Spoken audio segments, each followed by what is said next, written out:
Hello friends, good morning. Chemistry की online class में मैं विजेंद्र सर आपका हार्दिक स्वागत करता हूं, अभिनंदन करता हूं। तो आज अपना जो ऑनलाइन क्लास का जो सॉल्यूशन चैप्टर था उसका 4th लेक्चर होगा।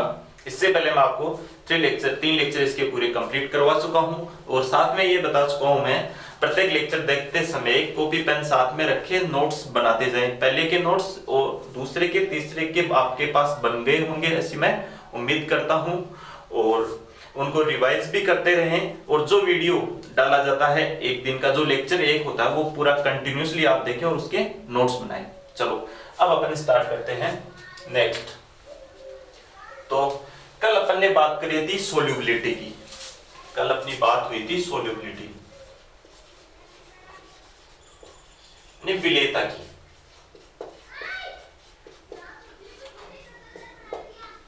फिर अपन ने सोल्यूबिलिटी की डेफिनेशन देखी थी और फिर अपन ने देखा था कि ठोसों की दरों में विलेयता, सॉलिड डिसॉल्व इन लिक्विड, और फिर इनको प्रभावित करने वाले अपन ने फैक्टर देखे थे। इसके बाद में अपन ने देखी थी द्रवों में गैसों की विलेयता और उसको प्रभावित करने वाले कारक देखे थे अपन ने।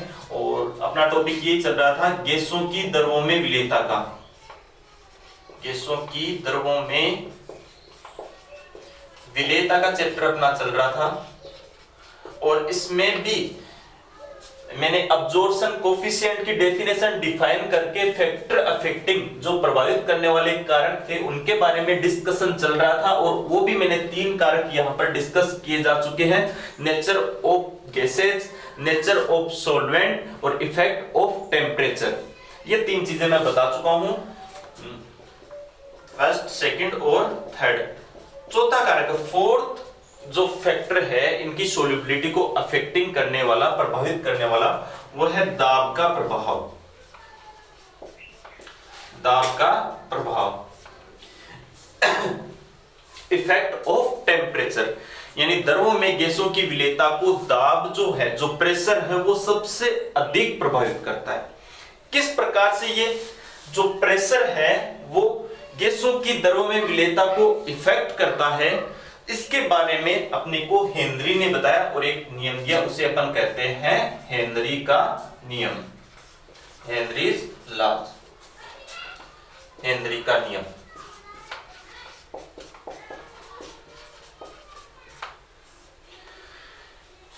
हेनरी ने बताया कि ये जो गैसेज है वो द्रव में जब घुलती है, डिजोल्व होती है, तो दाब जो प्रेशर है वो इनको किस प्रकार से प्रभावित करता है, इफेक्ट करता है। तो अपन बात करेंगे यहाँ पर हेनरीज लॉ की।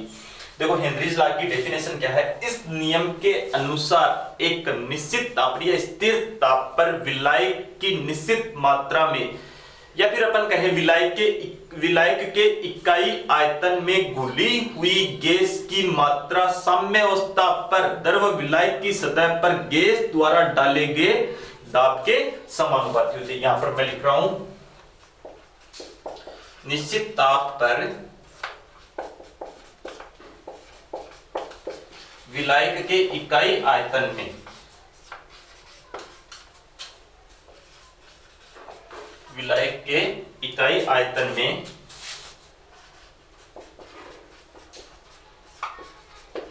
घुली हुई गैस की मात्रा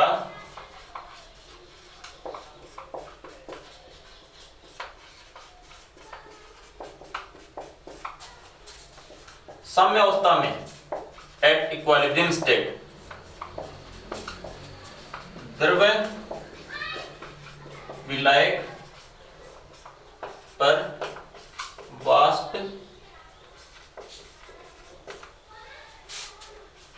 द्वारा डाले गए दाब के समानुपाती होती है।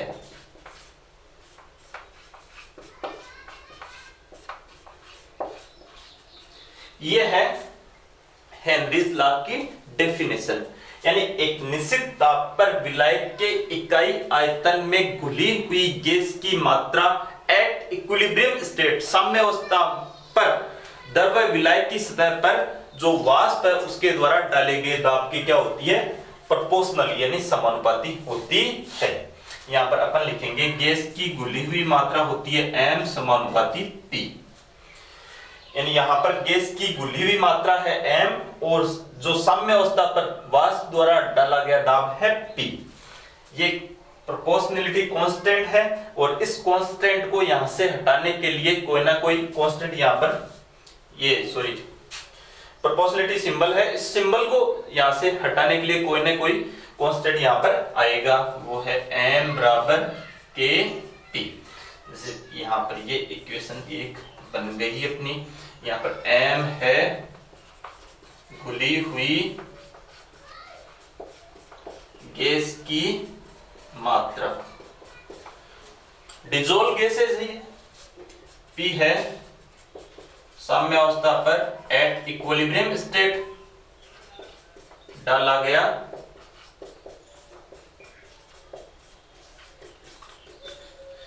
K है स्थिरांक, जिसको अपन हेनरी स्थिरांक कहते हैं। और ये जो हेनरी स्थिरांक है ये निर्भर करता है ताप पर, निर्भर करता है गैस और विलायक की प्रकृति पर निर्भर करता है। हेनरी स्थिरांक के इन पर निर्भर करता है। अब ये डेफिनेशन हुई, ये इसका डेफिनेशन का सार है। और ये m गैस की घुली हुई मात्रा और P है साम्य अवस्था पर डाला गया दाब और K है प्रोपोर्शनलिटी कांस्टेंट, जिसे हेनरी स्थिरांक कहते हैं। हेनरी स्थिरांक निर्भर करता है टेम्परेचर पर, nature of gas, nature of solvent. Clear? अब एक मैं वाष्प दाब की डेफिनेशन आपको डिफाइन करवाना चाहूंगा। वेपर प्रेशर,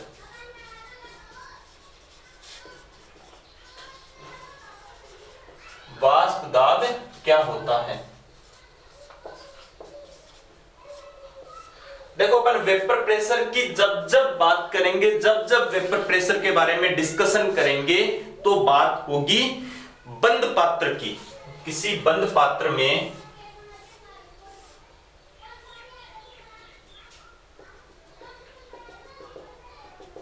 इसमें लेते हैं, मान लो ये है H2O और इसको क्या करते हैं अपन, गर्म किया जाता है। तो एक स्थिति ऐसी आएगी, यहां से ये जल के अणु हैं ये वाष्पित होंगे। एक स्थिति ऐसी आएगी जब लगातार गर्म करेंगे तो एक तो होगा वाष्पन और एक होगा संघनन। यह है वेपोराइजेशन और यह है कंडेंसेशन। लगातार गर्म करने पर ये जो वाष्प बनेगी, यहां से ये वाष्प इस सतह से टकरा करके पुनः नीचे लौट करके इसमें क्या हो जाएगी, द्रव में कन्वर्ट हो जाएगी। इसको कहेंगे अपन संघनन। एक स्थिति ऐसी आएगी जब वेपोराइजेशन का रेट कंडेंसेशन के रेट के क्या हो जाएगा, बराबर। उसको अपन कहेंगे इक्विलिब्रियम स्टेट, या उसको बोलेंगे अपन साम्यावस्था। यही ध्यान रखना है, इस साम्यावस्था की स्थिति में द्रव विलायक की सतह पर वाष्प द्वारा डाला गया दाब ही क्या कहलाता है, वाष्प दाब कहलाता है। तो इसमें एक साम्य अवस्था में द्रव विलायक पर डाला गया वाष्प दाब, ये जो टर्म जो लाइन थी इसका जो मीनिंग है उसका मैंने यहां पर ये क्लियरिफिकेशन आपको दे दिया है। क्लियर? अब अपन बात करते हैं, तो वाष्प दाब की बात आपको समझ में आ गई होगी। जब वाष्पन की दर किसके बराबर हो जाए, संघनन की दर। वाष्पन की दर किसके बराबर हो जाए, संघनन की दर के बराबर हो जाए। यानी कौन सी स्टेट, ये इक्विलिब्रियम स्टेट। इस इक्विलिब्रियम स्टेट में द्रव विलायक की सतह पर वाष्प द्वारा डाला गया दाब ही क्या कहलाता है, वेपर प्रेशर या वाष्प दाब। ये बात हुई हेनरी लॉ की। अब अपन बात करते हैं जब द्रव विलायक के संपर्क में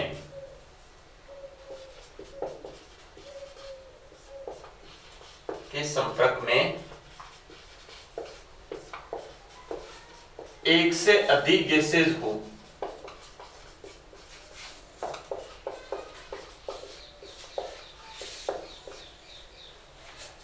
जब किसी द्रव्य विलायक के संपर्क में एक से अधिक गैसें हो, तब अपन बात करेंगे गैस की जो घुलने की दर, जो गैस की विलेयता होगी वो उस गैस के आंशिक दाब के समानुपाती होगी। किसके? गैसों की विलेयता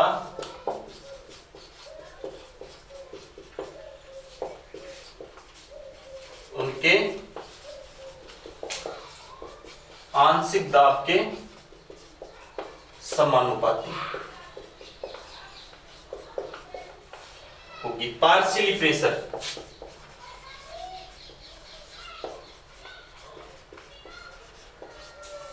पार्शियली प्रेशर के समानुपाती होगी। अब ये आंशिक दाब क्या होता है ये मैं बताना चाहूंगा आपको। मान लो कोई पात्र है, ये यहां पर है, बंद पात्र है, इसमें जैसे गैस 1, G1, G2 तीन गैस हैं। इस पात्र का कुल दाब होगा, इस गैस का दाब मान सकते हैं अपन P1, इसका मान सकते हैं P2, इसका मान सकते हैं P3। इस पात्र का कुल दाब होगा P टोटल, वो होगा P1 plus P2 plus P3। ये है इस पात्र का कुल दाब। अब इस पात्र में अपन किसी एक गैस के दाब की बात करें तो वो कुल दाब तो नहीं हो सकता, वो आंशिक होगा, यानी कुल से कुछ क्या होगा, कम, पार्शियली। तो पात्र में जो सभी गैसें हैं उनमें से किसी एक स्पेसिफिक गैस के अपन दाब की बात करें, वो उस गैस का क्या कहलाता है, आंशिक दाब। अब ये जो इस गैस का दाब होगा वो इस गैस का आंशिक दाब, इस गैस का जो दाब होगा वो इस गैस का आंशिक दाब, इसका आंशिक दाब ये, इसका आंशिक दाब ये, और पात्र का कुल दाब क्या होगा, इन सभी के योग के बराबर होगा। तो ये आंशिक दाब की टर्म आपको समझ में आई होगी। हाँ, अब बात कर रहा था मैं, जब द्रव्य विलायक के संपर्क में एक से अधिक गैसें होती है उस समय गैसों की विलेयता उनकी आंशिक दाबों के समानुपाती होती है। चलो अब इसको थोड़ा आगे अपन ले जाते हैं।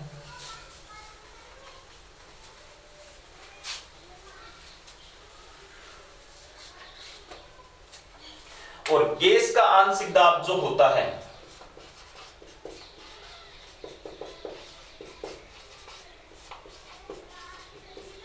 उसकी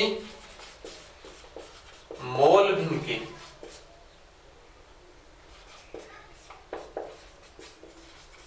मोल फ्रैक्शन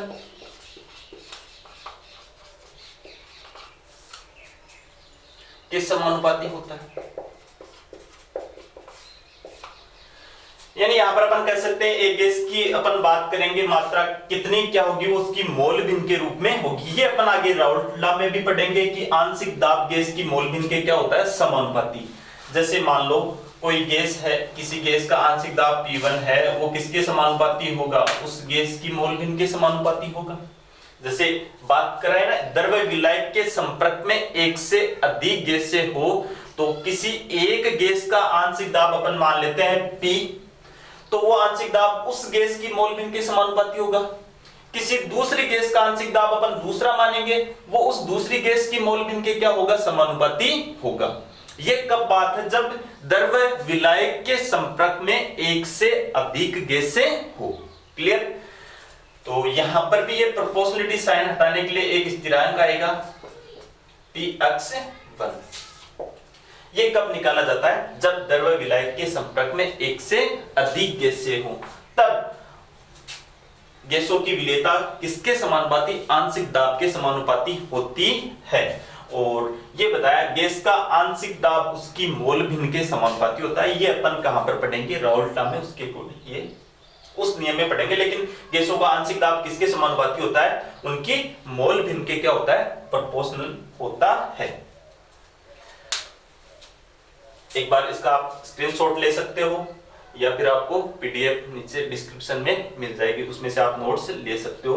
और साथ साथ लिखना चाहो तो कुछ जो मेन बिंदु है वो आप डिनोट भी कर सकते हो, स्क्रीनशॉट लेकर के इसको आप अच्छी तरह से लिख सकते हो।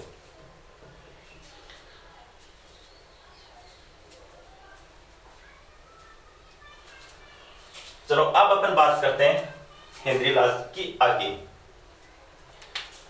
देखो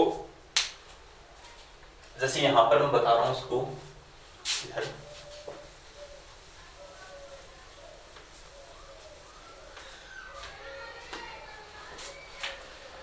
हाँ ये आंशिक दाब और ये है मोल भिन्न, इनके मध्य अपन प्लॉट खींचे, एक ग्राफ आरेखित करें तो ये ग्राफ में अपने को एक स्ट्रेट लाइन प्राप्त होगी। ये क्या है, पार्शियली प्रेशर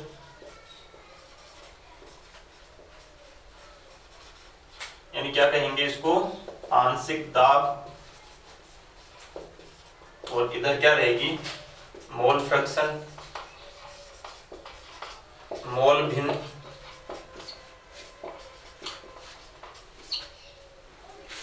इनके मध्य अपन आरेख खींचे तो अपने को एक सीधी रेखा प्राप्त होती है और इसका ढाल क्या होता है, के, जिसको अपन कहते हैं हेनरी स्थिरांक। क्लियर हुई बात, आरेख अपन खींच सकते हैं इस प्रकार से। अब इसमें एक मान लो कोई m अणुभार वाली गैस है, कोई भी गैस है जिसका m अणुभार है और वो उस गैस की मात्रा है m ग्राम।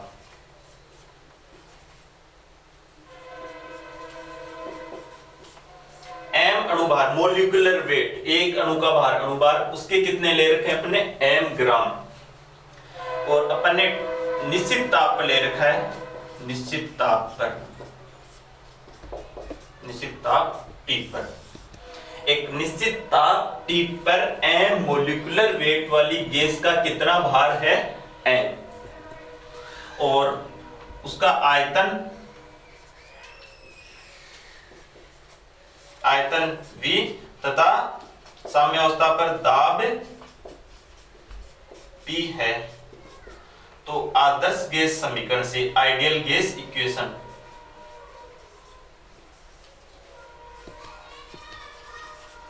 आदर्श गैस समीकरण क्या है, PV बराबर nRT, PV बराबर nRT। n क्या है, नंबर ऑफ मोल्स, ये क्या होते हैं, विलेय का भार बट्टे अणुभार, और विलेय का यहां पर भार क्या है, m ग्राम है। विलेय का भार कितना है, m ग्राम, और अणुभार कितना है, कैपिटल M मोलिकुलर वेट या अणुभार है, तो ये भार बटे अणुभार ही है। ये फॉर्मूला पहले भी काम में अपन ले चुके हैं, तो इस n की जगह अपन ये वैल्यू पुट कर सकते हैं, तो फॉर्मूला क्या बन जाएगा, PV बराबर भार बटे अणुभार और ये RT। अब इसको मैं थोड़ा आगे यहां पे सोल्व कर रहा हूं, इसको थोड़ा अपन चेंज कर सकते हैं।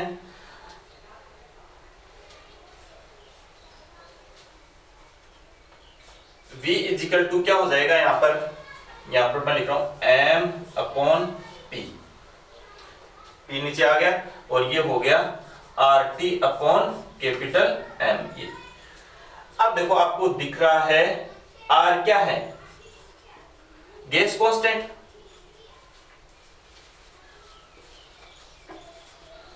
R क्या है, यहां पर गैस कांस्टेंट है, M है गैस का मोलिकुलर वेट, और T है टेम्परेचर, और ये बता दिया गैस का भार, और ये क्या है प्रेशर, ये क्या है वॉल्यूम। अपन ने हेनरी लॉज पढ़ा था, ये पहला m बराबर kp। बताओ यहां पर स्थिरांक बराबर क्या हो जाएगा, स्थिरांक क्या है k, ये किसके बराबर है m अपॉन p। बताओ k स्थिरांक है तो ये m अपॉन p भी स्थिरांक होगा क्या, ये ऊपर लिख रहा हूं मैं, जैसे इसको अपन लिख सकते हैं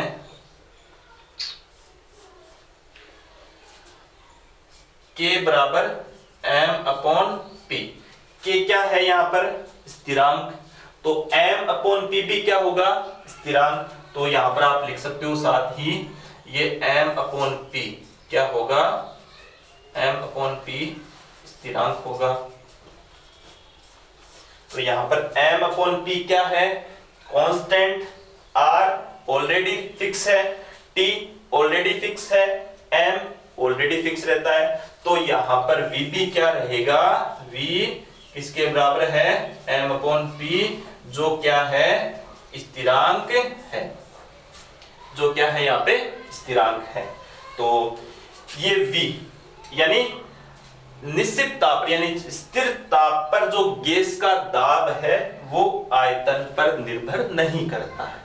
लेने की बात है क्योंकि v क्या है यहाँ पर स्थिरांक। ये कंप्लीट हेनरी लॉ मैंने आपको समझा दिया है।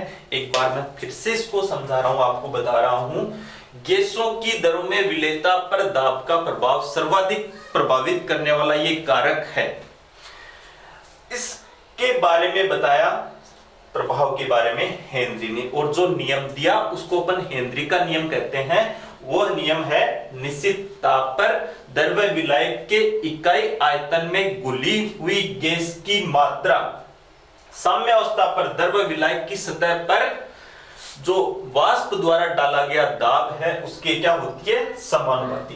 गैस की घुली हुई मात्रा m, साम्य अवस्था पर डाला गया दाब p, ये दोनों क्या है, परस्पर समानुपाती। ये प्रोपोर्शनलिटी सिंबल हटाएंगे तो स्थिरांक आ जाएगा।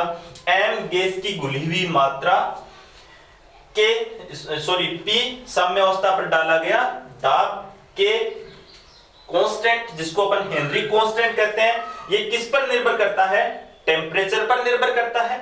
गैस और विलायक की प्रकृति, गैस और सॉल्वेंट की नेचर पर ये डिपेंड करता है।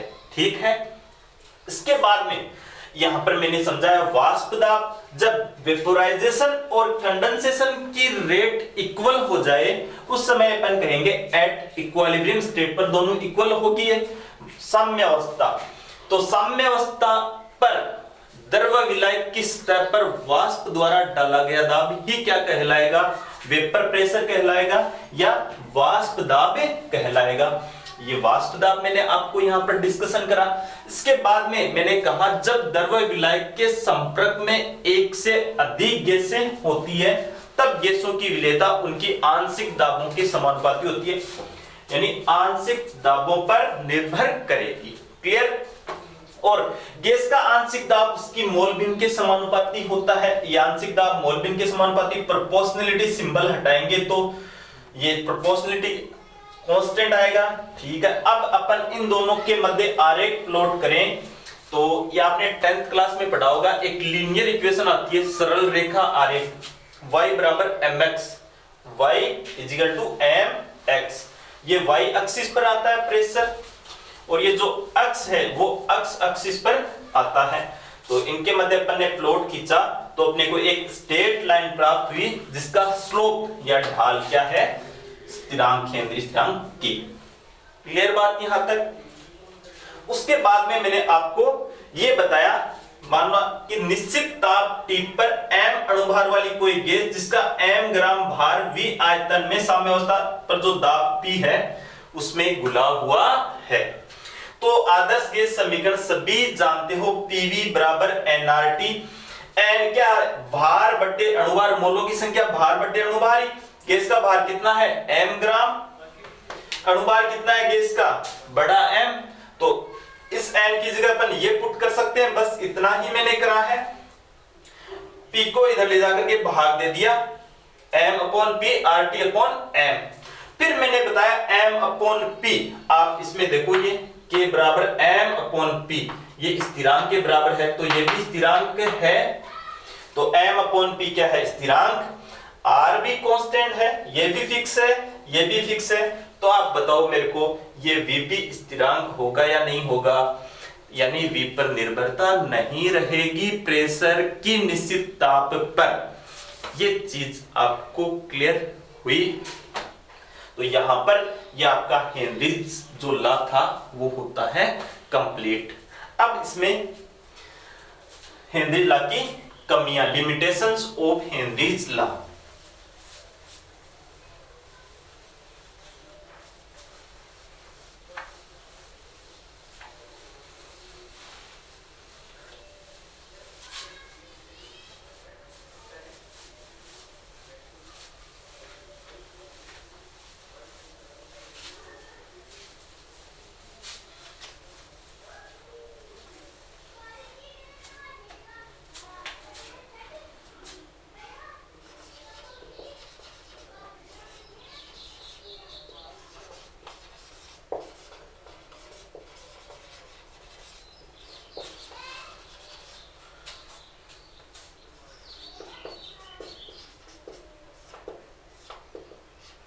हेनरी नियम की कमियां, लिमिटेशंस ऑफ हेनरीज लॉ।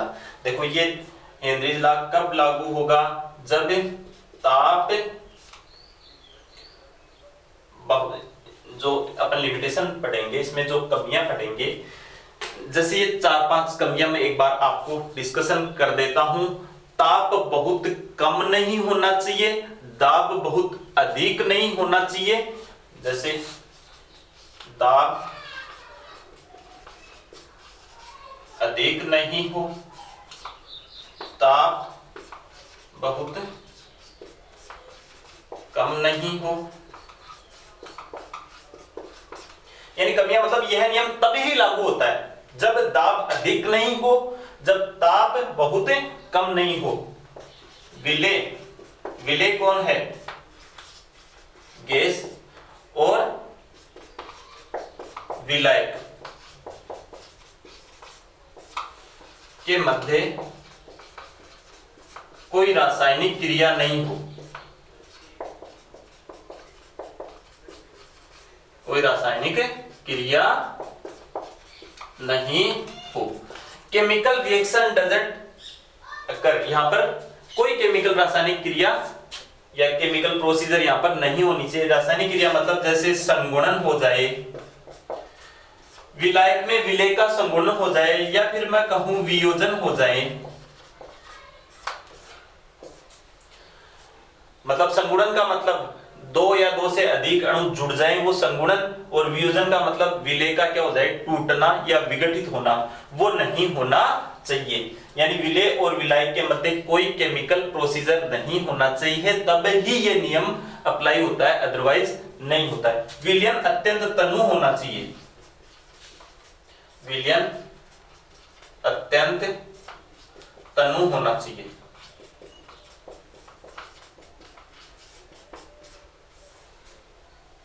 जैसे अपन बात करें, ये बताऊं मैं, जैसे HCl है, जैसे NH3 है, इसको अपन बेंजीन में डालें तो इनके साथ तो कोई रिएक्शन नहीं होगी इनकी।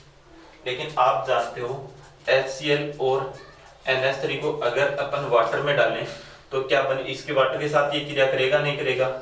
जैसे NH3 को वाटर में डालें क्या बनेगा, NH4OH क्रिया करेगा और क्या हो जाएगा, ये NH4 प्लस और OH माइनस में आयोनाइज्ड हो जाएगा। तो इसका मतलब इसके ऊपर हेनरीज लॉ अप्लाई होगा क्या, इन पे हेनरीज लॉ अप्लाई नहीं होगा, क्योंकि ये जो विलेय है, जो गैस है, ये विलायक अणुओं के साथ कोई क्रिया नहीं करनी चाहिए, तब ही इनके ऊपर हेनरीज लॉ अप्लाई होगा, अदरवाइज नहीं होगा। विलयन अत्यंत तनु होना चाहिए, यानी विलायक में जो विलेय की मात्रा है वो क्या होनी चाहिए, कम होनी चाहिए, तब ही हेनरीज लॉ लागू होता है, अदरवाइज नहीं। ये थी हेनरीज लॉ की क्या थी, लिमिटेशंस। अब इसके बाद में इसके कुछ अनुप्रयोग हैं, वो अपनी राजस्थान बोर्ड की बुक में नहीं है, फिर भी मैं आपको बता देता हूं अनुप्रयोग, एप्लीकेशन। हेनरीज लॉ की जो एप्लीकेशन है वो देखो, जो सोडा वाटर होता है उसमें CO2 को उच्च दाब पर भरा जाता है।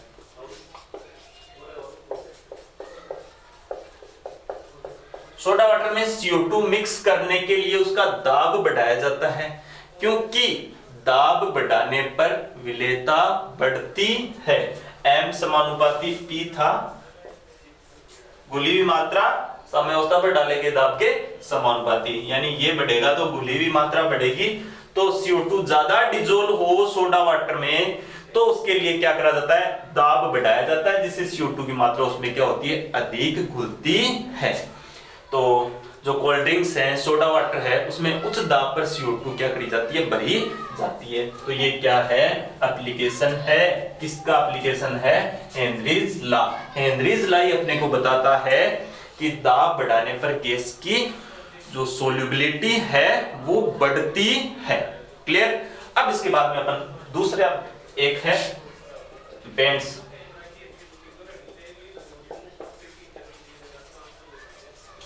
बेंड्स क्या होता है, जैसे गोताखोर होते हैं वो समुद्र की गहराई में जाते हैं, तो वहां पर जैसे नीचे जाएंगे तो दाब बढ़ेगा, दाब बढ़ेगा तो विलेयता बढ़ेगी। उनका जो लिक्विड है, जो ब्लड है, उसमें ऑक्सीजन बोले चाहे नाइट्रोजन बोले, इनकी O2 बोले चाहे नाइट्रोजन बोले, इनकी विलेयता क्या होगी, बढ़ेगी और ये ब्लड में घुल जाएगी। ठीक है, जब गोताखोर फिर से ऊपर की ओर आएंगे तो दाब घटेगा, दाब घटने पर विलेयता क्या होगी, कम होगी, घटेगी, तो ये गैसेस ब्लड में से बाहर निकलेगी बुलबुलों के रूप में। तो जो रक्त केशिकाएं कोशिकाएं होती हैं, उनमें से जब बुलबुले बाहर निकलते हैं तो एक अवरोध की स्थिति बन जाती है, तो कई बार वो रुक भी सकती है। तो उस समय जो पीड़ा होती है, जो दर्दनाक पीड़ा होती है, उसी को अपन किस नाम से जानते हैं, बेंड्स के नाम से जानते हैं। इसके बाद में एक है एनोक्सिया।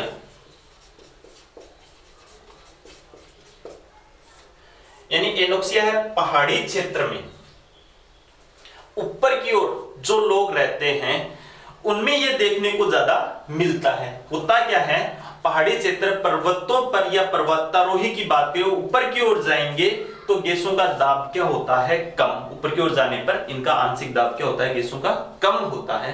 तो गैस का आंशिक दाब कम होने पर ऑक्सीजन की उपलब्धता क्या रहेगी, कम। तो ऑक्सीजन लेने में अपने को क्या होगी, कोई कठिनाई होगी लेने में, जिससे क्या होता है, अक्सर अपनी सोचने समझने की क्षमता क्या हो जाती है, कमजोर हो जाती है। उसी को अपन क्या नाम बोल देते हैं, एनोक्सिया। यानी ऊपर की ओर जाने पर ऑक्सीजन का दाब कम होने के कारण ये लेने में, ऑक्सीजन लेने में क्या होती है, कठिनाई होती है। तो शरीर को ऑक्सीजन की जो पर्याप्त आपूर्ति है वो नहीं हो पाती है बॉडी को जितनी चाहिए।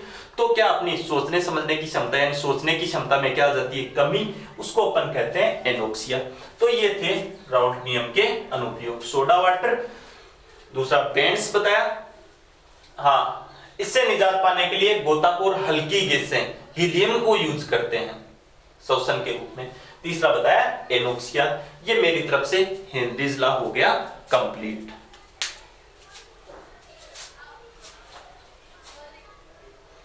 क्लियर है ये सभी चीजें।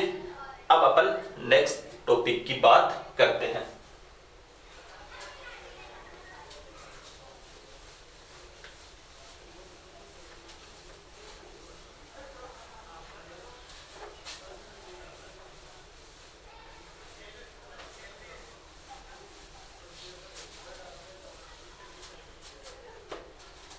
सबसे पहले बात करते हैं अपन वाष्प दाब की, vapour pressure.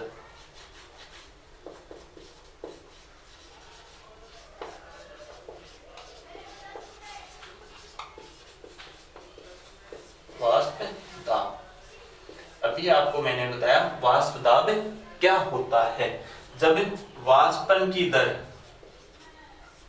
Vaporisation rate of vaporisation किसके, संघनन की दर के क्या हो जाए, बराबर हो जाए, उसको अपन क्या कहते हैं, एट इक्विलिब्रियम। यानी एट इक्विलिब्रियम स्टेट पर ये सब होगा, उसको कहते हैं अपन साम्यावस्था। साम्यावस्था, साम्यावस्था पर द्रव विलायक की सतह पर वाष्प द्वारा डाला गया दाब क्या कहलाता है, वेपर प्रेशर। ये डिस्कशन है वाष्प दाब की परिभाषा की। बस ये टर्म जरूर अपने को यूज करनी है। साम्यावस्था की स्थिति में कब वेपोराइजेशन की रेट और कंडेंसेशन की रेट इक्वल हो जाए, उस समय द्रव विलायक की सतह पर वाष्प द्वारा डाला गया दाब क्या कहलाता है, वाष्प दाब। ये चीज क्लियर है। अब अपन करते हैं द्रव विलयनों के वाष्प दाब की बात।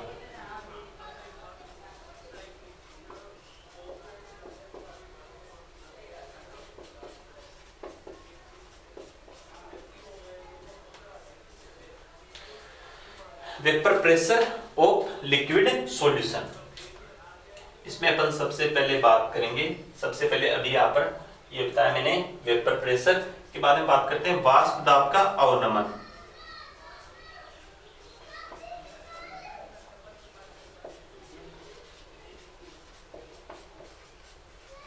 वाष्प दाब का अवनमन, लोअरिंग ऑफ वेपर प्रेशर। देखो अपन क्या करते हैं, जैसे कोई शुद्ध विलायक होता है,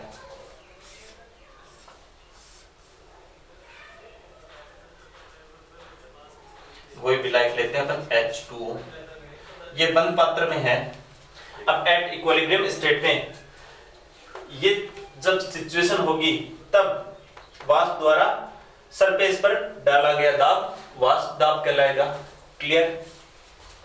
ये तो है ये जब विलायक शुद्ध अवस्था में उस समय का वाष्प दाब। अब अपन क्या करते हैं, दूसरी पोजीशन में अपन इधर लेते हैं एक बंद पात्र, इसमें ये क्या है अपना विलायक H2O, और इसमें अपन कुछ बोलते हैं अवाष्पशील विलेय, नॉन वोलेटाइल सोल्यूट, अवाष्पशील विलेय बोलते हैं इसमें अपन,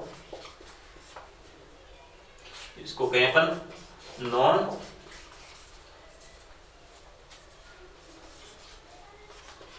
वोलेटाइल, कुछ अपन अवाष्पशील विलेय या सोल्यूट इसमें डिजोल्व करते हैं। अब अपन इसका जो दाब देखते हैं, जो वाष्प दाब देखते हैं, वो वाष्प दाब इस शुद्ध विलायक के वाष्प दाब की तुलना में अपने को कम ही मिलेगा, और जो कमी है किसकी तुलना में, प्योर सॉल्वेंट की तुलना में, वही कमी क्या कहलाएगी, वाष्प दाब का अवनमन। ये कमी क्यों होती है, क्योंकि जैसे मान लो अपन ने अवाष्पशील विलेय इस शुद्ध विलायक में घोला और क्या बनाया अपन ने यहाँ पर इन दोनों को, ये क्या था विलायक, और इसमें क्या घोला अपन ने अवाष्पशील विलेय, और इससे अपने को क्या प्राप्त हुआ, सॉल्यूशन, यानी अपने को क्या प्राप्त हुआ, ये विलयन। और यहाँ पर क्या था, ये केवल और केवल था सॉल्वेंट, यानी ये क्या था यहाँ पर विलायक। तो ये विलयन का वेपर प्रेशर और ये है विलायक का वेपर प्रेशर। अब ये विलयन का कम हो गया, क्यों हो गया, क्योंकि अवाष्पशील विलेय घोल दिया। अवाष्प नॉन वोलेटाइल सोल्यूट, अवाष्पशील विलेय का मतलब है जिसकी वाष्प नहीं बने, तो वो होगा अवाष्पशील विलेय। अब एक बात बताओ मेरे को, ये जो अवाष्पशील विलेय के कण हैं इस सरफेस पर भी आएंगे या नहीं आएंगे, आएंगे यहाँ पे, और इनकी वाष्प यहां से बनेगी क्या, इनकी वाष्प यहां से नहीं बनेगी, क्योंकि ये तो अवाष्पशील विलेय है। तो वाष्पित होने वाला जो एरिया है, क्षेत्रफल है, उसमें क्या आ गई कमी, तो वाष्प भी क्या बनेगी यहाँ पे कम। यहाँ पर भी ऐसा कुछ है क्या, बिल्कुल नहीं है। यहाँ पर तो जो सब कुछ है सॉल्वेंट है वो पूरा का पूरा वेपोराइज्ड फॉर्म में वाष्पित हो सकता है, ये तो वाष्पित हो जाता है। तो यहाँ पर वाष्पन वाला जो एरिया है वो ज्यादा है, तो यहाँ पर वाष्प ज्यादा बनेगी, तो ज्यादा वाष्प तो ज्यादा दाब डालेगी, यहाँ पर वाष्प कम बनेगी तो कम दाब, तो इसका वाष्प दाब कम हो जाता है। इसका वाष्प किसकी तुलना में, कंपैरेटिवली प्योर सॉल्वेंट की। तो इसी को अपन किस नाम से जानेंगे, वाष्प दाब का अवनमन। अब इसकी डेफिनेशन क्या होगी वो भी मैं डिस्कस कर लेता हूं आपसे।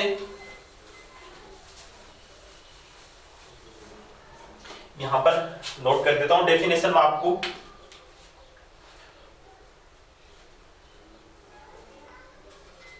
जब किसी शुद्ध विलायक में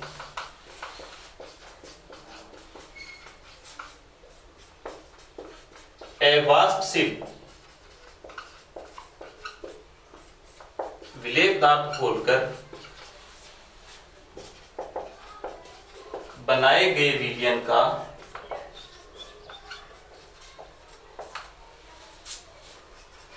वाष्प दाब शुद्ध विलायक के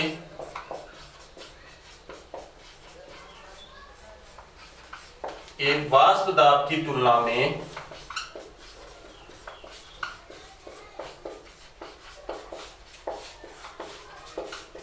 कम हो जाता है।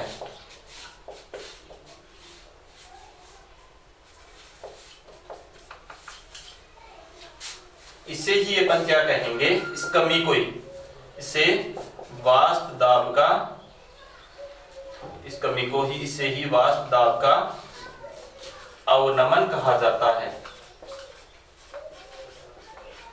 कहते हैं। जैसे मैं लिखूं यहां पर वाष्प दाब का अवनमन, इसको लिखते हैं अपन डेल्टा पी से। यहां पर लिखूं शुद्ध विलायक का वाष्प दाब,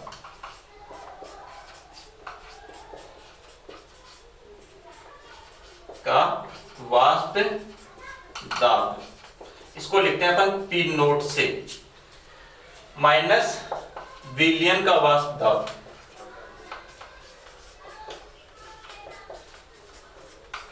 इसको अपन लिखते हैं पी से। तो क्या हो जाएगा, वाष्प दाब का अवनमन पी नोट माइनस पी, ये क्या है, वाष्प दाब का अवनमन। तो समझ सकते हो, वाष्प दाब का अवनमन यानी कमी, यानी चेंजेस, यानी परिवर्तन, डेल्टा पी परिवर्तन किसमें, वाष्प दाब में।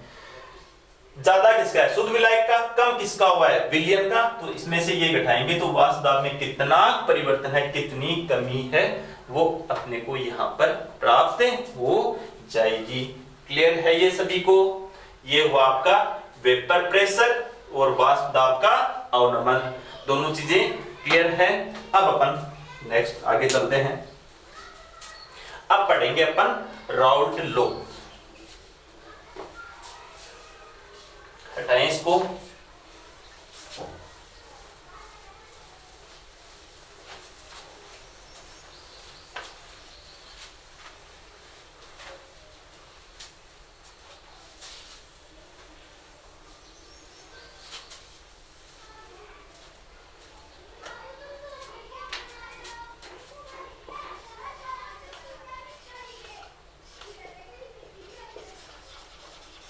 या इसको कहते हैं अपन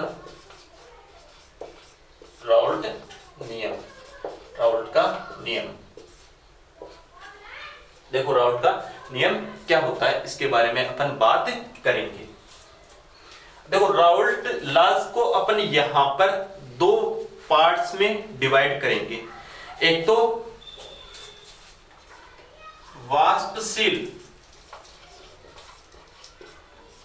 विलययुक्त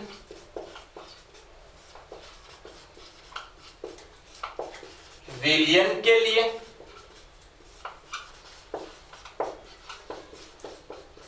राउल्ट का नियम, और एक अपन दूसरा देखेंगे अवाष्पशील विलययुक्त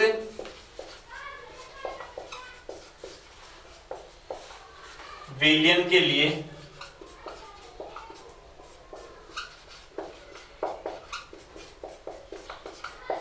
राउल्ट का नियम।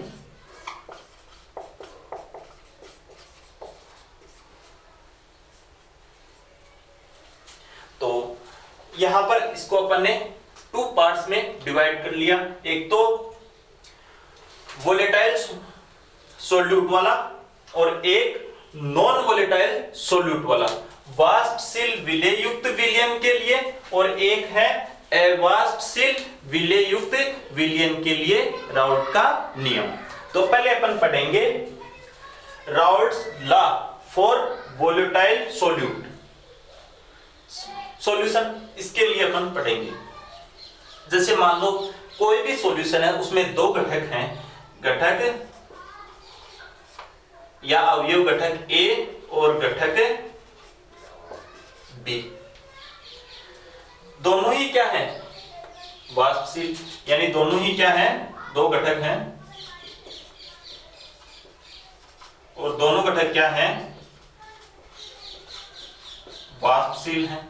ये पहला घटक और ये दूसरा घटक, इसको घटक ए कहते हैं, इसको घटक बी कहते हैं। ये वाष्पशील है, जैसे यहां पर मैं आपको बताऊं, दोनों ही वाष्पशील हैं, ए एंड बी। तो इसकी भी वाष्प बनेगी और इसकी भी वाष्प बनेगी, दोनों की वाष्प बनेगी। तो इसका आंशिक दाब क्या हो जाएगा, पी ए, और इसकी मोल भिन्न अपन मान सकते हैं अक्स ए। आंशिक दाब इसका पी ए घटक ए का, और घटक ए की जो मोल फ्रैक्शन है वो है अक्स ए। घटक बी का आंशिक दाब क्या माने अपन, पी बी, और घटक बी की मोल भिन्न क्या माने अपन, अक्स बी। कोई दिक्कत नहीं है इस तरह से। दो घटक हैं वाष्पशील हैं, एक है घटक ए, एक है घटक बी। घटक ए का आंशिक दाब Pa, घटक बी का आंशिक दाब Pb।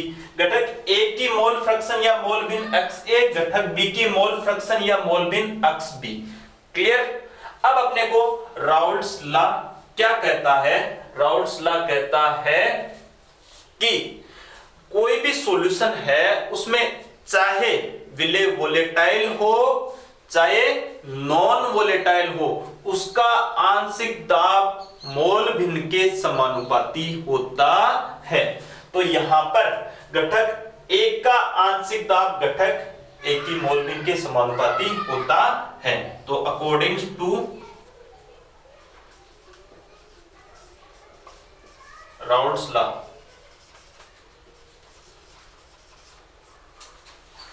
आंशिक दाब यानी पार्शियली प्रेशर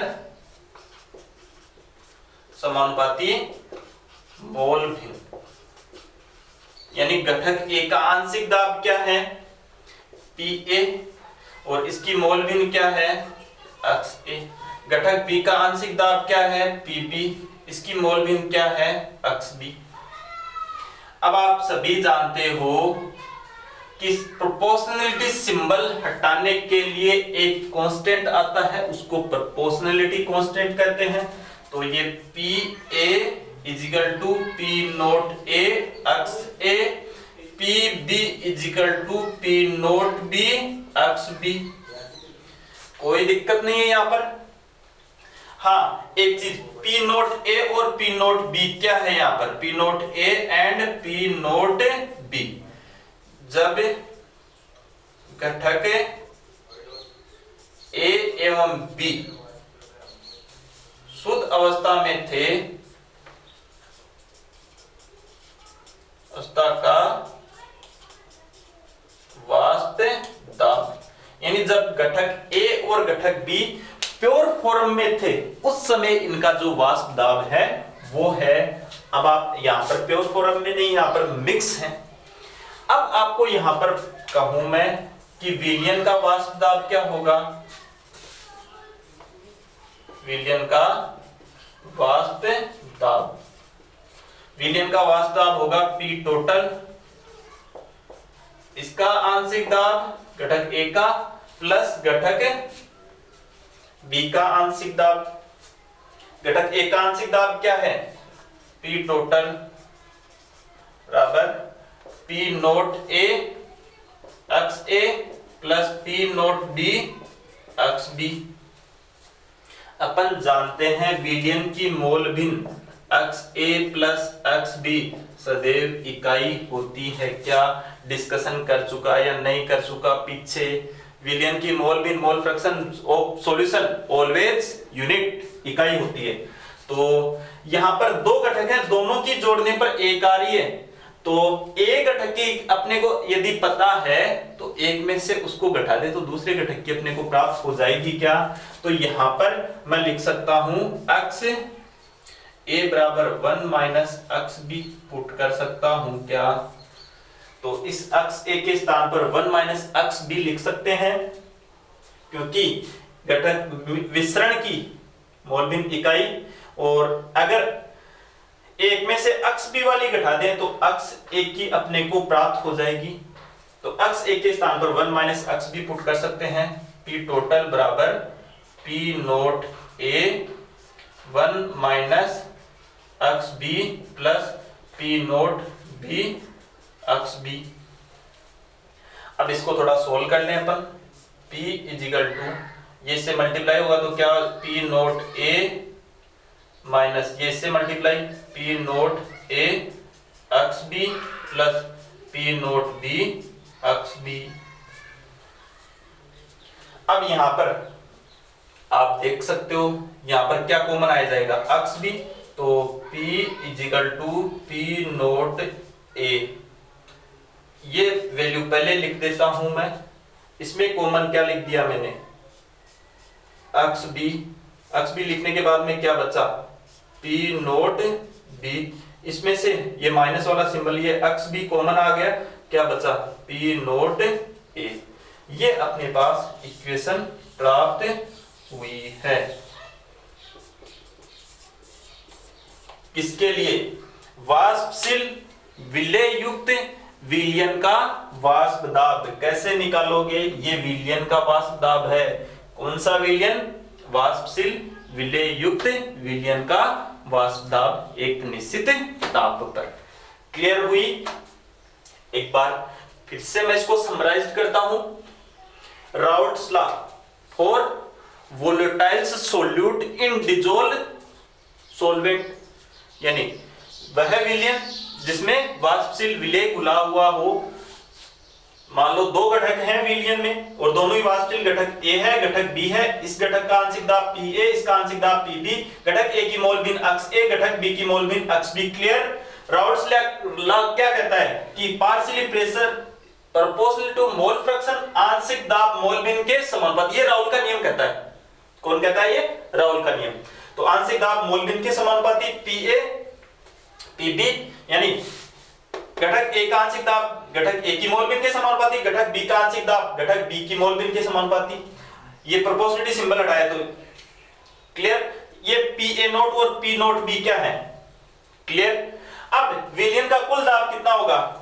इन दोनों का सम, इन दोनों का total, P total Pa plus Pb। ये दोनों पार्शियल प्रेशर का क्या होगा? सम होगा, योग होगा। ये वैल्यू पुट करी। यहां पर मैंने बताया मोल फ्रैक्शन यूनिट, ऐसे वैल्यू रख सकते हैं। इसको थोड़ा आगे सोल्व करने के बाद में अपने को ये प्राप्त हुआ। क्लियर हुई सभी को ये चीज? अब अपन एक प्लॉट बनाते हैं, एक आरेख बनाते हैं।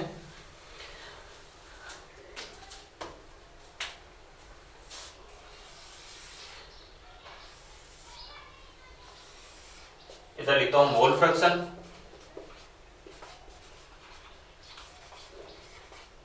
मोल भिन्न, इधर पार्शियली प्रेशर,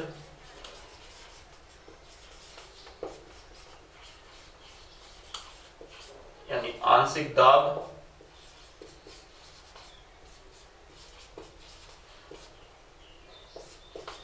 ये है मोल भिन्न। मान लो यहां पर अक्ष ए का मान 1 मान लिया मैंने, तो अक्ष बी का मान कितना होगा बताओ? अक्ष ए प्लस अक्ष बी 1 है, तो अक्ष बी क्या रहेगी? 0। यहां पर मान लो मैंने अक्ष बी को क्या मान लिया? 1, तो अक्ष ए क्या हो जाएगी? 0। आंशिक दाब किसके समानुपाती? मोल भिन्न के समानुपाती। तो यहां पर ए की मोल भिन्न मैक्सिमम है, तो ए का आंशिक दाब भी क्या रहेगा? यहाँ पे मैक्सिमम रहेगा। और इधर जाने पर ए की मोल भिन्न क्या हो रही है? कम, और बी की मोल भिन्न बढ़ रही है। और यहाँ पर ए की मोल भिन्न क्या हो गई? 0। तो ए का आंशिक दाब भी यहाँ पे क्या हो जाएगा? 0। तो घटक ए का आंशिक दाब यहाँ पर क्या है? 0। और यहाँ पर क्या है? घटक ए का आंशिक दाब मैक्स है या मैक्सिमम है। तो ये आरेख अपने को इस प्रकार से प्राप्त होगा। क्या है ये? Pa P नोट A अक्ष A। इसी प्रकार यहां पर घटक B की mole fraction, component of B mole fraction is equal to 0। तो इसका पार्शियल प्रेशर भी क्या रहेगा? यहाँ पे 0 रहेगा। इधर चलने पर घटक B की मोल फ्रैक्शन क्या हो रही है? इंक्रीज हो रही है। और यहाँ पर क्या है? मैक्सिमम है, या फिर मैं कहूं अधिकतम है। तो यहाँ पर Pa और ये है Pb। बताओ घटक B की मोल भिन्न मैक्सिमम 1 है, इसका आंशिक दाब मैक्सिमम है या नहीं है? ऊपर की ओर जाने पर बढ़ रहा है। और घटक A की मोल फ्रैक्शन क्या है? 0। तो इसका आंशिक दाब भी क्या है? यहाँ पर 0 है। तो ये क्या लिखेंगे अपन? Pb is equal to P naught B अक्ष B। और ये सॉल्यूशन का आंशिक दाब होगा ये क्या है? P टोटल बराबर Pa प्लस Pb। इस प्रकार से अपन ये आरेख भी प्लॉट कर सकते हैं। तो आज की क्लास में अपन इतना ही देखेंगे। नेक्स्ट जो होगा कौन सा? अवाष्पशील विलेय युक्त विलयन के लिए राउल का नियम, ये अपन देखेंगे नेक्स्ट लेक्चर में। तो आज का ये 4th नंबर जो अपना लेक्चर है ये यहाँ पर पूरा कंप्लीट होता है। इसमें आपको राउल का नियम मैंने बताया है, किसके लिए? वाष्पशील विलेयुक्त विलयन के लिए राउल्ट के नियम के बारे में अपन ने डिस्कशन यहां पर करा है। अवाष्पशील विलेयुक्त विलयन के लिए राउल्ट का जो नियम होगा उसका डिस्कशन करेंगे अपन नेक्स्ट क्लास में। तो सब लगातार लेक्चर को देखते रहिए, लगातार जो स्टार्ट करते हो तो पूरा एक साथ देखिए, नोट्स साथ में बनाते जाइए। Thank you.